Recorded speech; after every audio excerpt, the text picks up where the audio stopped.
Life is water. Water is life. No matter what we are, who we are, or where we live, we're all dependent on water for life.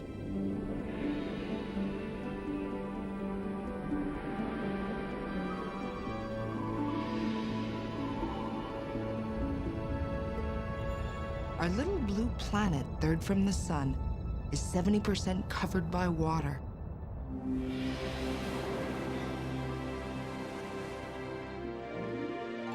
Water is present in the clouds above, in the ground below, in our prehistoric ice caps, in our majestic rivers, pristine lakes, and awe-inspiring oceans.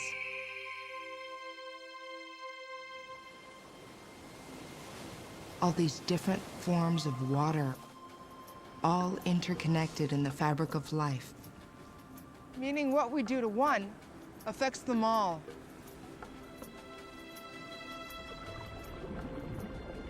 Our planet's oceans and large lakes are the lifeblood for all living things.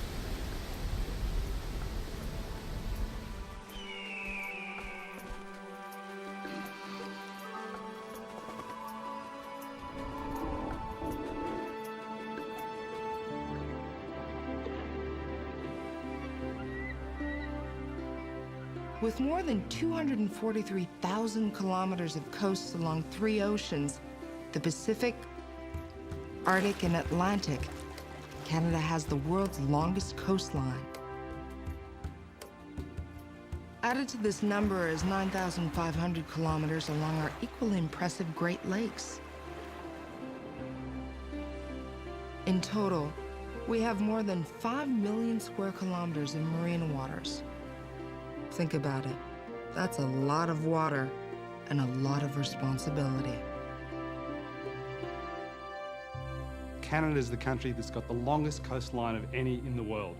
And it's not just long, but it's complex. There are a lot of different geological features. There's a lot of different climates around Canada, obviously. And we've got 3 different oceans that we're part of. So in that sense, we've got a lot of unique things coming together, and they create very different living conditions. Even from 10 kilometres from one point to the other, you've actually got very different living conditions for a whole range of animals. So there's a very complex and enormous collection of environments that's part of this country's ocean heritage. So national marine conservation areas are a way for us to celebrate that and to protect it and to raise awareness about the importance of it. And in the end, really, what they should be doing is factoring into what Canadians think about when they think Canada. Canada is not just a line on a map that defines a land boundary, it's actually a very complex and very unique and very beautiful marine environment as well. That's world-class without a doubt, because it takes up so much of the world. The ecosystems that live and thrive in these bodies of waters are diverse, productive, and extremely precious to all of us.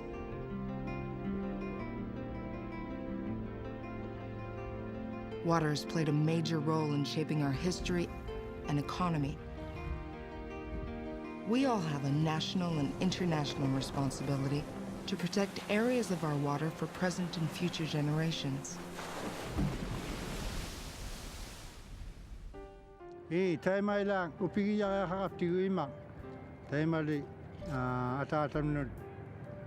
Okajawin nakpalawama imak annan naktumariumat upigi narlugu.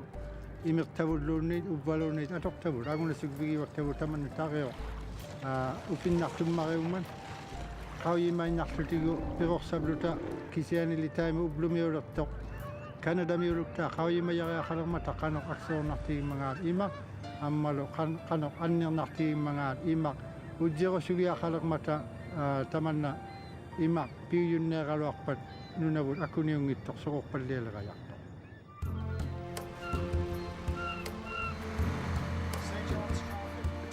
Along with other government organizations such as Environment Canada and Fisheries and Oceans Canada, Parks Canada is committed to conserving ocean and freshwater environments.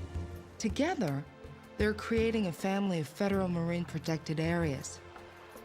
Together, they're taking on a great challenge and a great responsibility. You might might ask yourself, why is Parks Canada getting involved in marine conservation? Just look around, take it all in. These places of beauty and wilderness that protect our natural landforms, vegetation, and wildlife have long been a part of our Canadian identity and our country's soul.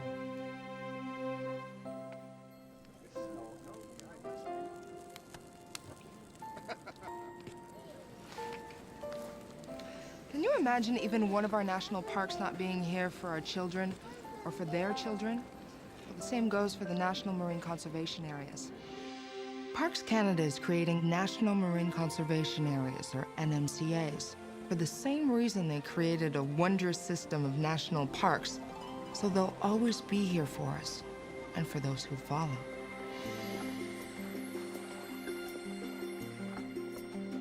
Parks Canada's contribution will eventually come to symbolize the amazing diversity of Canada's Great Lake and Oceans ecosystems.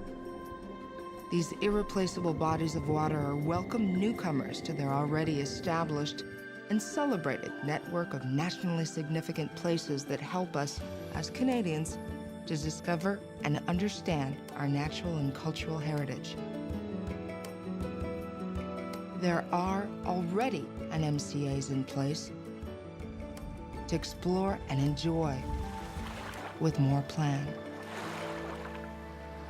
The Great Lakes and Canada's oceans have been divided into 29 marine regions, each one quite different from the other. A chosen portion within each of these regions will be designated as NMCAs.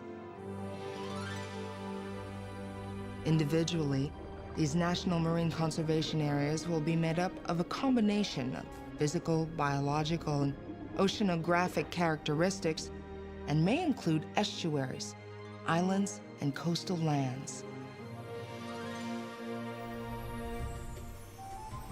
The program's ultimate goal is to create a vibrant national system of NMCAs, where each area is a distinct, representative example of the region's amazing diversity and marine heritage. Managed in partnership for the benefit, education, and enjoyment of generations to come, they'll be a source of pride for all Canadians and for all who visit them from around the world. Canada in the world is seen as a natural destination, one with an abundance in outdoor experiences for people to enjoy. With that, what we have today, we have a responsibility to ensure that we conserve it for future generations. The Marine Conservation Areas has that opportunity to conserve our oceans and our lakes for future generations to enjoy. Each National Marine Conservation Area is a gateway to unlocking the incredible mysteries of nature. A natural laboratory for learning and discovery, and a marine playground for fun and adventure. Because all these human activities are welcomed within the boundaries of NMCAs, their success depends on how effectively conservation practices can be united with all these activities. Activities such as recreation, shipping, and commercial fishing will be allowed. But activities such as ocean dumping of toxic material, undersea mining, and oil and gas exploration and development will not be allowed.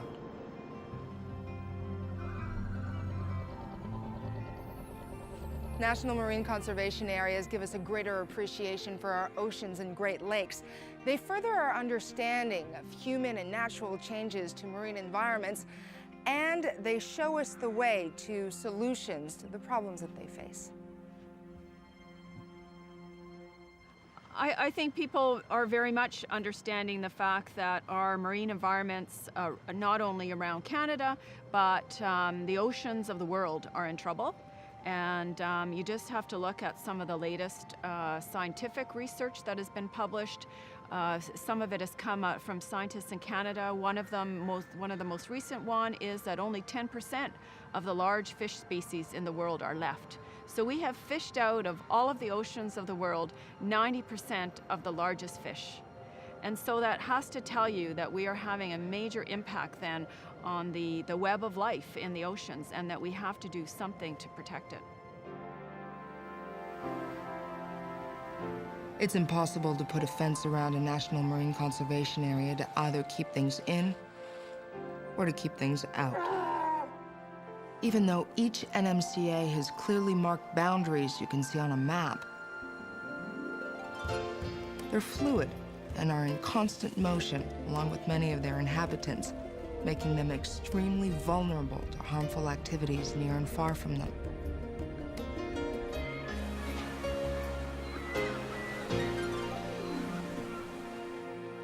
Il y a beaucoup de pression qui s'exerce sur le milieu marin. Je me considère privilégiée d'avoir pu, toute jeune, être en contact direct avec un milieu aussi riche puis aussi diversifié que celui-là. Une aire de conservation marine, c'est un milieu qui bouge, mais sur lequel nous aussi, on a de l'influence. Et avec un espace comme ça, bien, peut-être que c'est ce qui va permettre à mes petits-enfants, par exemple, de pouvoir un jour bénéficier du milieu marin, comme moi j'ai pu le faire quand j'étais petite et comme je peux le faire encore aujourd'hui. Conservation is the key, and if we don't get out there and preserve these marine areas, then we're going to lose them. We're going to lose them not only for ourselves, but for our kids down the road. And now is the time to get out and conserve them. The National Marine Conservation Areas program is about conserving, for all time, what many of us have taken for granted for far too long. To develop best practices that will manage the sustainability and long-term economic benefits of these areas, it's going to require a great deal of collaboration between coastal communities and Aboriginal peoples, interested parties, and other governmental organizations. Understandably, people are extremely passionate about how things are changed. Only by listening closely to all concerns and exploring all ideas will a shared vision take place. There's much to learn, but the spirit and dedicated efforts of many have already made such a difference. Somebody once said, "We'll never truly know the worth of water till the well is dry, and then it'll be too late." Because what's at stake here is nothing less than life itself.